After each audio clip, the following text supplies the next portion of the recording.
you have an opinion? Yeah, I think it's kind of stupid to claim abortion is the next fucking Holocaust. So you think it's stupid? And why is that? Because they're not fucking living people. They weren't put in fucking concentration camps. What? No, they were just killed in the womb. They're not killed. It's not fucking living. Are they? If they are, what is abortion? It's a medical procedure. That does what? Removes a fetus from the womb. Okay, and is that fetus alive or dead? Not up until 24 weeks. Is it alive or dead? It's not. It's in between. If it's not alive, how do you have something that's in between? What? How do you have biologically something that's in between life and death? It's basically a parasite living off the mother. Well, a parasite cannot have as the host and the parasite of the same variety, of the same person, of the same species. A parasite would be a tick and a dog, not a little baby dog and a mother dog. They're not. Why not? Because they haven't lived or breathed yet. If we're talking, oh, the baby just came out of the womb, let's fucking kill it, I'd agree with you. So when does a human being become a human being? Yes, they do. No, they don't. I can promise you that. Yeah, nobody wants you. What do you think?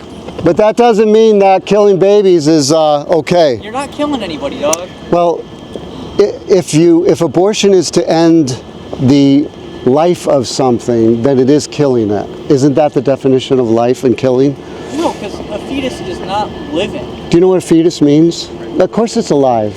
A dead fetus that has gone through a miscarriage certainly is dead, but it's still alive. So it's not a stupid argument. It's just not like it's. Let me get my words. Sure, take your time. It's not living in the same sense we think of me or you as living. Okay. It creates energy, it uses energy, it takes in calories. It's alive. Not in the same. It's not conscious. It's not. Does consciousness mean life? I mean, can there be a human being that is not conscious but still alive? Yeah, we call them being brain dead. Not necessarily. Are you conscious when you're sleeping? Yes. You are. To some extent, when I dream, when I do all these things, I'm alive. Yeah, okay. And so in other words, you could be conscious and unconscious and alive. Somebody faints, are they now dead? No. But they're not.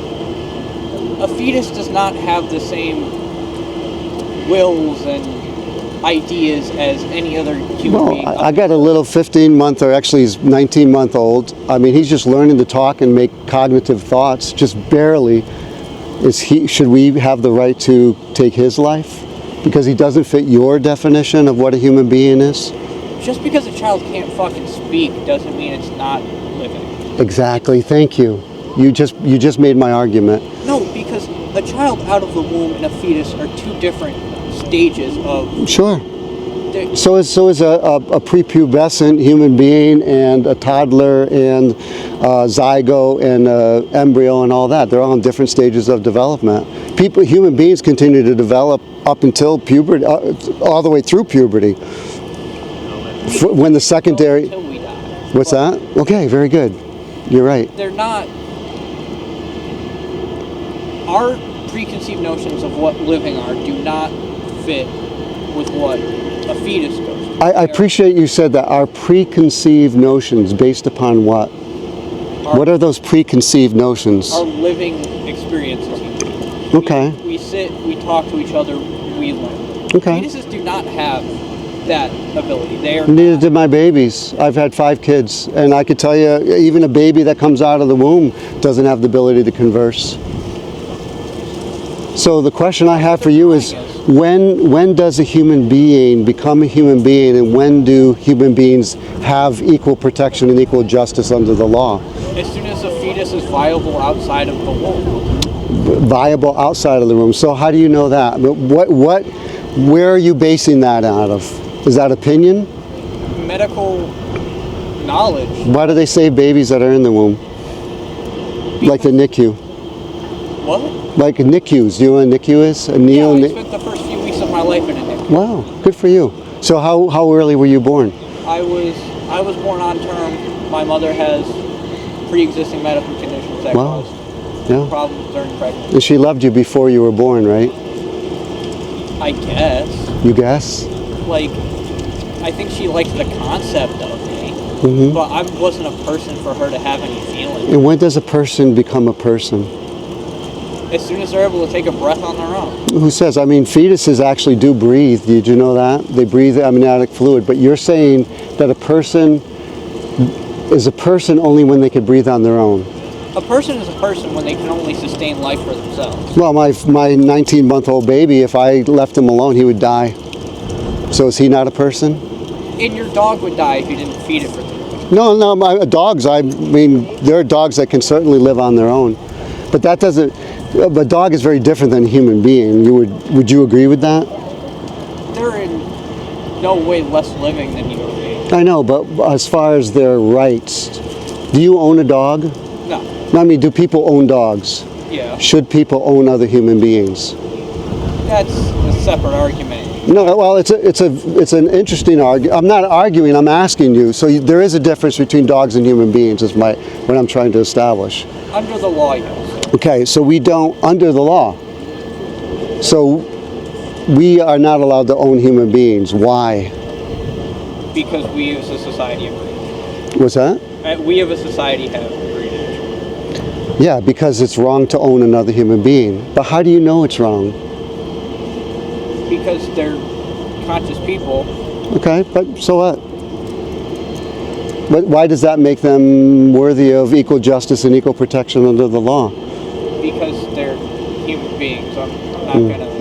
Exactly. A fetus isn't a human being. What is it? Per se, Per se. it's a group of cells that are forming into. Well, you're a group of cells that's forming. Your cells are dividing right now, right? Yeah. Are you a human?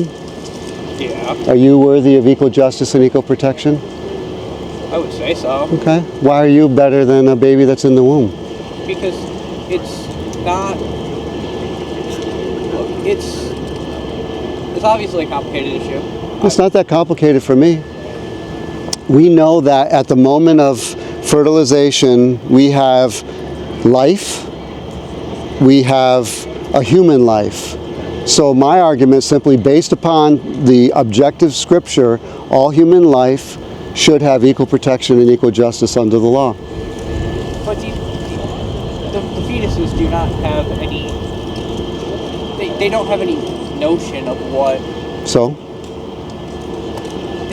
Do you think that a person's humanity is is founded upon their knowledge that they are of value?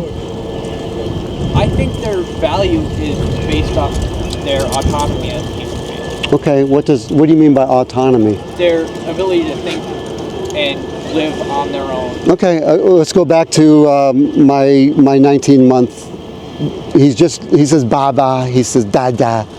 He can't live, he can't make milk, he can't do anything on his own, and I have to change his diaper, feed him food, do all that stuff. And if I left him for, a week by himself, he would die. Is he a human being? Yeah, he's a human being because he's living outside of a womb, able to breathe and eat. Okay, when you were in the womb, you were certainly getting nutrition from your mother through the umbilical cord. 100% granted, that's true, but does that mean that you were not a human being? Because you were getting sustenance through the umbilical cord. I wasn't a human being because my life was dependent on the life of my mother. Okay, you weren't a human being because your life was dependent upon your mother. Very good, I agree. You were a human being because you were made in the image of God. I'm not going to debate theology on you. I think that people are obviously entitled to whatever religion they want.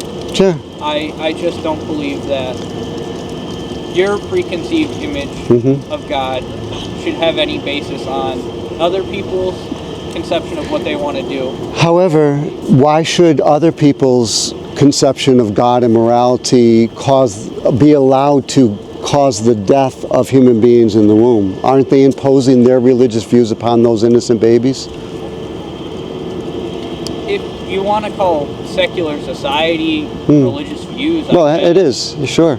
because it forces something upon another human being. Nobody's forcing abortion on people. Oh, it's forced upon the child. Do you think this child did this to itself? That's not a child. That's What is it? a photo you posted. Oh, this is certainly a photo, but it is a photo of, we could see little fingers. This is 7 weeks, I believe.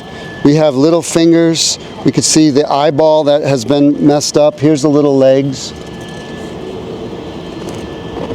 I don't think, I think you're,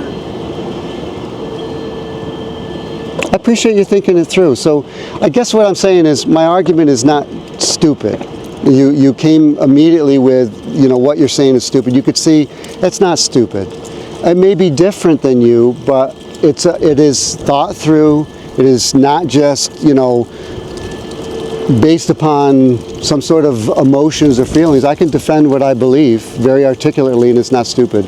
and I respect your ability to do so. Thank you. I And appreciate that. I do think this was helpful, and Yeah. I did come in a little too hot. I'll take that for granted. Yeah, thank you. Yeah.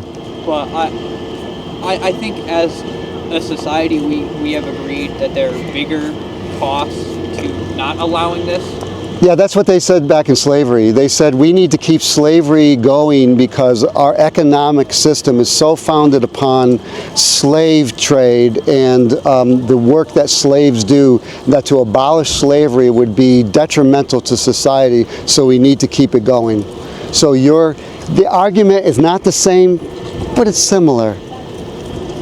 There were obviously certain segments of society that wanted to sustain slavery. No, everybody. It was very few people during slave times. If you look up William Lloyd Garrison, you look up Harriet Beecher Stowe, for the most part, the church could care less about slavery. Society as a whole could care less about slavery. And the government allowed there to be laws that allowed you to enslave other human beings. And it wasn't until abolitionists came along and said, no, these are human beings made in the image of God. All the arguments that you were giving, the pro-slavery people used against slavery, you understand that. These are not really people. They come from Africa. They're not human beings, so they don't deserve equal justice and equal protection under the law. But when the abolitionists came and said all human beings are made in the image of God, it does not matter the color of their skin, doesn't matter where they were born. I'm saying the same thing. It doesn't matter the location inside of a womb. They're human beings, worthy of it. Think it through. What's your name? Brian. Brian, I'm Norman. Good conversation. Thank you so much. I have to run to class. Yeah, I understand. Thank you for talking. I appreciate it.